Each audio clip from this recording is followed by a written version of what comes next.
Hello, Nardat here with another Daily Flip.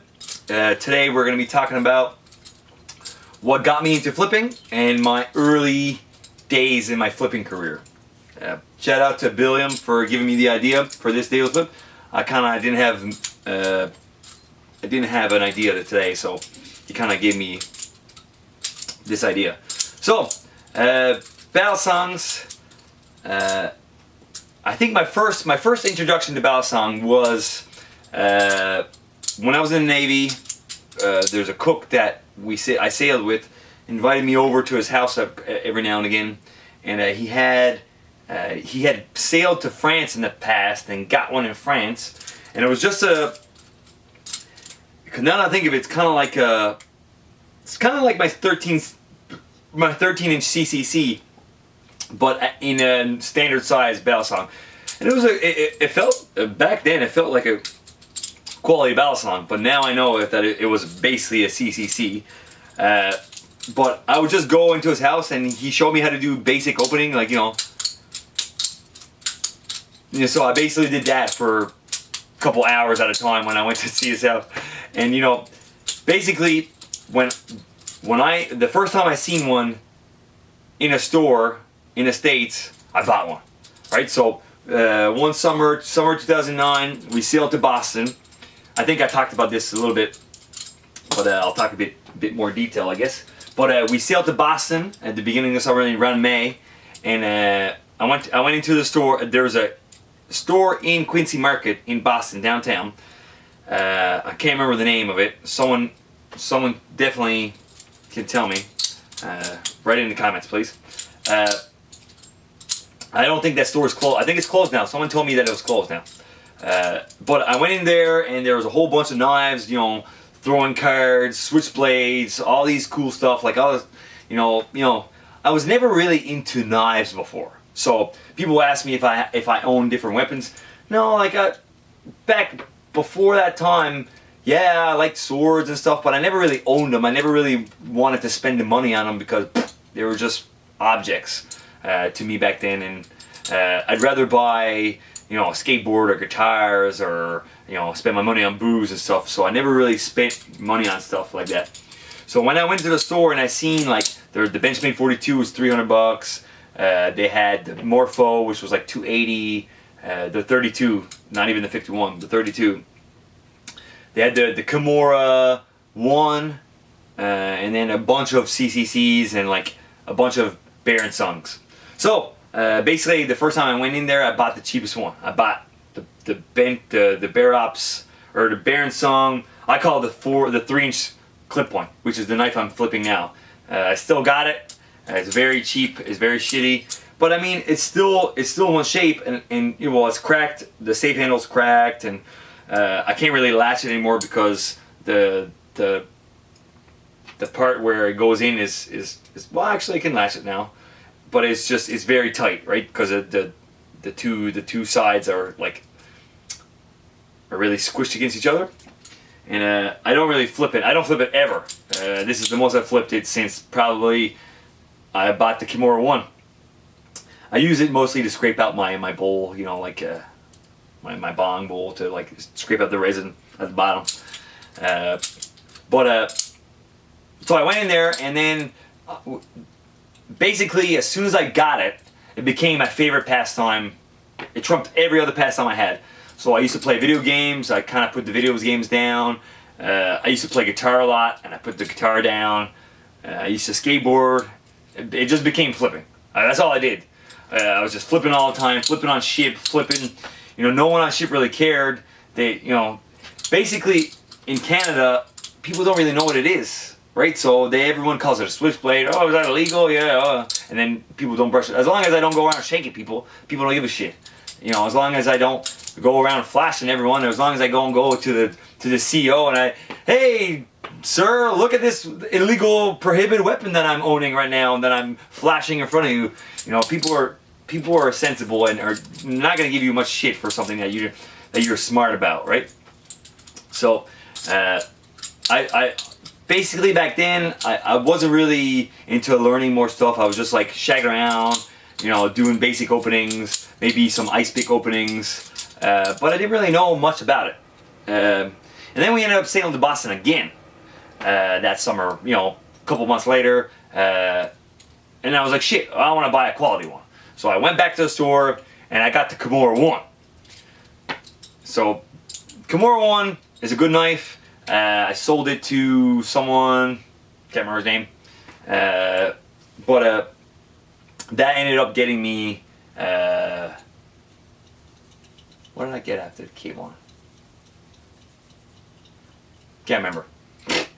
But yeah, the K1, it was just a heavy and thin knife and short, so it wasn't really good.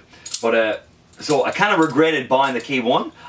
I remember in hindsight thinking I should have bought the 42, because the 42 was there when I went the second time. I don't know, it was just $300, and I don't think I had the money at the time. Didn't like. I think I did have a credit card, but I just didn't want to buy it. Like, I didn't want to invest 300 US into a fucking Balisong back then. To me, it was just ridiculous. But then when I found out we were going to Boston again in like September, you know, or August it was, and I was ecstatic. I was like, fuck yeah! Like back then I had done, when I got the K1, I really got into some research. I started learning like basic stuff, like, you know, full twirls and around the, like behind the 8-ball and stuff like that. So I really was excited to get the 42. So when I went to buy the 42, and I remember sailing to Boston, I was like, just so anxious, and I was just like, fuck it, this is gonna, I hope it's there, I hope it's still there, I hope it's still there. Sure enough, it was still there. It hadn't sold since the first time we were in Boston, right? Because I guess for the regular public, $300 is really expensive for a knife, so they must have either had a couple more in stock, or, but we got there's 3 left. I got one, my buddy got one, and there was one behind the counter that was missing a bunch of screws, and he was ready to sell it for me for $100, and I didn't buy it. Biggest mistake in my flipping career. In hindsight, later on, like a couple of years later, I realized and I remembered about this situation, and I was like, shit, I should have got it. Should have got it. You know, all I could have done is just went to Benchmade and fucking got, you know, asked for some more screws. So, anyways, after that, when I got the Benchmade 42, it was like, boom, like this knife is fucking incredible. This is it. Like I'm gonna learn all these tricks now. And, you know, it was a very slow process. I didn't get very good for a couple months, and then I got into the flipping arena. So, how I found the flipping arena was a video from Stu. So Phoenix Fire on YouTube. Back then I was just watching tutorials. Basically, I was watching Cutlery Lover tutorials. Jeff, shout out to Jeff, Cutlery Lover. He really showed me the basics. Back then, I didn't really know much about anything, so I just looked up, like, you know, butterfly knife tutorials. Didn't know it was called a Balisong, right? So like, basically, Cutlery Lover got me into flipping. Basically, that's basically what it is. But then Stu got me into the flipping arena, and that just opened up a whole new can of worms, a whole career and lifetime passion has developed from the flipping arena.